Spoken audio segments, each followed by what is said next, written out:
Halos 50 pamilya ang nawala ng bahay sa nasunog na residential area sa barangay Talon 5, Las Piñas City.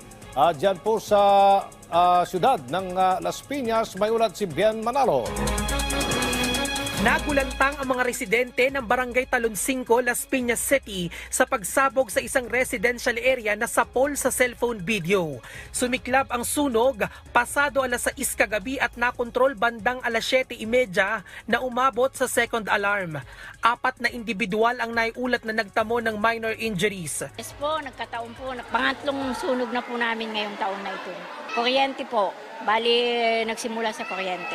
Nananawagan po kami sa may gininto ang puso na kailangan po ngayon ng aming mga residente dito ng mga used clothes kasi wala po silang naligtas na mga damit, banig, kumot, at saka yun nga po, pagkain, mga hygiene, mga pang first aid.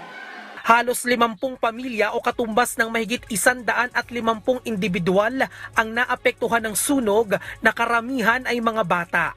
At pansamantalang nanunuluyan sa covered court ng barangay. Naging pahirapan naman ang pag-apula sa apoy ng mga bumbero dahil bukod sa gawa sa light materials ang maraming bahay ay masikipa ang daan. Tumulong na rin ang mga residente sa pag-apula ng apoy. Light materials at saka concrete halos siya kaya medyo mabilis yung sunog kanina at medyo mahirap kasi masikip po yung daan. And then yung ibang party kasi pag bumagsak ng yero, doon tayo nahirapan sa pag-mapping. May paalala naman ang mga otoridad para maiwasan ang sunog. Sana po mag-ingat po tayo. Yung mga simpleng bagay lang po dapat nating tandaan. Yung paggamit ng octopus connection, yun po yung kadalas natin na bumala ng sunog. Yung paggamit ng mga plancha, paggamit ng electrical, minsan napapabayaan. Yung kailan talaga, simpleng pag-ingat lang po kasi nasa ating mga kamay po yung ating kaligtasan. Patuloy ang investigasyon ng Las Piñas Bureau of Fire Protection sa tunay na pinagmula ng apoy habang inaalam din ang kabuoang halaga ng pinsala ng sunog.